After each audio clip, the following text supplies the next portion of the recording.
Hello' friends, jyotikamixyতৰ মই jyotikai আপোনালোক সকলোকে স্বাগতম জনাইছো। আশা কৰিছো আপোনালোক ভালে আছে। ফ্ৰেণ্ডছ, এই ফুলসমূহ যে আপোনালোকে মোৰ ভিডিঅ'ৰ আগত দেখি থাকে, আসলতে আমাৰ বাৰীতে ফুলি থকা ফুলসমূহ আপোনালোকৰ লগত অকণ শ্বেয়াৰ কৰি থাকো। মই আপোনালোকৰ ওচৰলৈ লৈ আহিছো এটি ফেব্ৰিকৰ ভিডিঅ'। মই কি ধৰণে ফুল কৰিছো, কেনেকৈ শেডিং কৰিছো তাৰে এটি সৰু ভিডিঅ' লৈ আহিছো। স্ক্ৰিপ্ট নকৰাকৈ ভিডিঅ'টো চাব বুলি আশা কৰিছো। আসলতে ফ্ৰেণ্ডছ, এই ফুলটো আপোনালোকে চাদৰ মেখেলাটো কৰি ল'ব পাৰে বা পিলো কভাৰটো কৰিব পাৰে, বেডশ্বীটতো কৰিব পাৰে। আৰু মই কি ধৰণে শেডিং কৰিছো, কেনেকৈনো কৰিছো অকণমান শ্বেয়াৰ কৰিবলৈ আহিছো। এতিয়া মাৰ নথকা কাপোৰ এখন লৈ ধুনীয়াকৈ ছবিটো অংকন কৰি ললো। প্ৰথমতে ফ্ৰেণ্ডছ, এয়া লৈছো ৰেড কালাৰটো এক্ৰিলিকৰ আৰু এডাল লৈছো ফ্লেট ব্ৰাছ, ডাঙৰ ব্ৰাছ 6-7 নম্বৰৰ। আৰু এই ব্ৰাছডালেৰে মই প্ৰথমতে এয়া ৰেড কালাৰটো তললৈ ক্ৰমান্বয়ে সানি গৈছো। তাৰ পিছত অকণমান হোৱাইট লগাম, হোৱাইট অকণমান দি পেলাই এয়া তললৈ ক্ৰমান্বয়ে শেডিং দিছো। আৰু একেডাল ব্ৰাছে ইউজ কৰিছো চাকচোন। আৰু ইয়াত মই কোনো ধৰণৰ মিডিয়াম বা পানী ইউজ কৰা নাই, যিহেতু এই ৰংটো মোৰ নতুনেই হৈ আছে আৰু মোৰ জোখত হৈ আছে কালাৰ কৰিবৰ কাৰণে। যদি শুকোৱা যেন পালোহেঁতেন মিডিয়াম 1টো অকণমান ইউজ কৰিলোহেঁতেন। আৰু এনেকৈ এয়া মই ফুলপাহত শেডিং কৰিছোঁ। আৰু কি কৰোঁ ফ্ৰেণ্ডছ, চাই থাককচোন।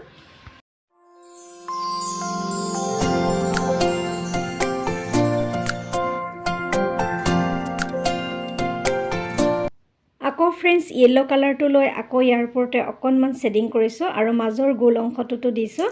আৰু কি কৰোঁ আপোনালোকে চাই থাককচোন।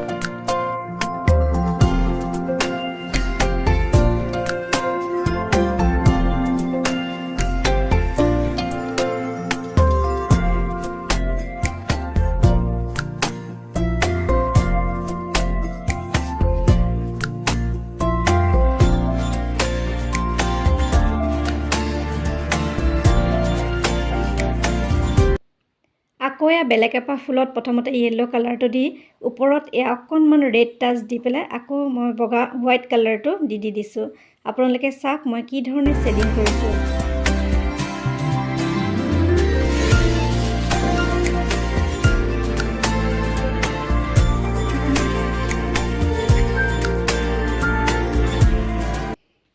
আকৌ ফ্ৰেণ্ডছ, এয়া এক্ৰিলিকৰে নীলা কালাৰটো আৰু নীলা কালাৰ দি বেলেগ এপাহ ফুল কৰিছোঁ। আৰু এই নীলা কালাৰটো দিয়াৰ পিছত মই কেনেকৈ কি শেডিং দিওঁ আপোনালোকে চাই থাকিলে ধুনীয়াকৈ বুজিব পাৰিব।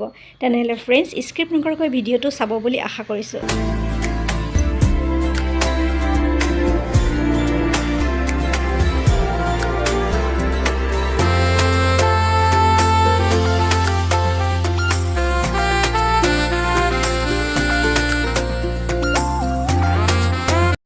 এতিয়া চাওক ফ্ৰেণ্ডছ, পাতৰ যিটো অংশ, এই অংশটোত মই এয়া ডিপ গ্ৰীণ, লাইট গ্ৰীণ আৰু য়েল্লো মিক্স কৰি পেলাই লগাই দিছিলোঁ।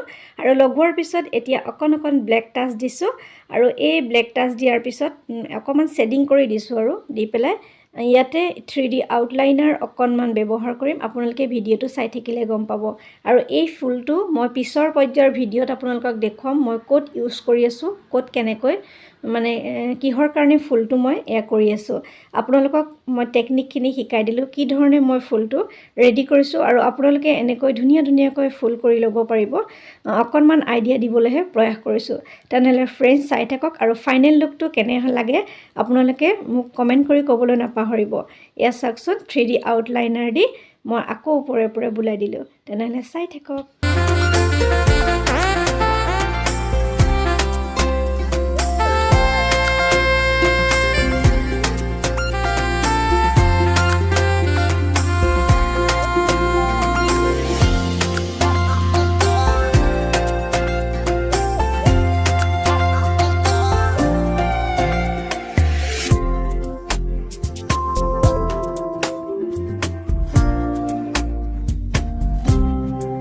ফ্ৰেণ্ডছ, এই ধৰণে বিভিন্ন ধৰণৰ শেডিং দি আপোনালোকে বিভিন্ন ধৰণৰ ফুল কৰি ল'ব পাৰে। আৰু ইমান সময় মোৰ ভিডিঅ'টো চাই থকাৰ বাবে অশেষ ধন্যবাদ জনাইছোঁ।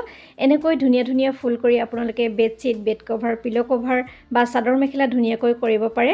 আৰু অকণমান প্ৰয়াস কৰিলেও আপোনালোকক দেখুৱাবৰ কাৰণে বিভিন্ন ধৰণৰ ফুল আৰু শেডিংসমূহ। আৰু কেনে লাগিছে ক'বলৈ নাপাহৰিব। এয়া চাওকচোন ফ্ৰেণ্ডছ, ফাইনেল লুকটো। আপোনালোক সুস্থ থাকক, ভালে থাকক তাৰে কামনা কৰিছোঁ। পুনৰ নতুন কাম লৈ আকৌ অহাৰ প্ৰতিশ্ৰুতিৰে মই জ্যোতিকা সকলোৰে পৰা বিদায় লৈছোঁ। নমস্কাৰ।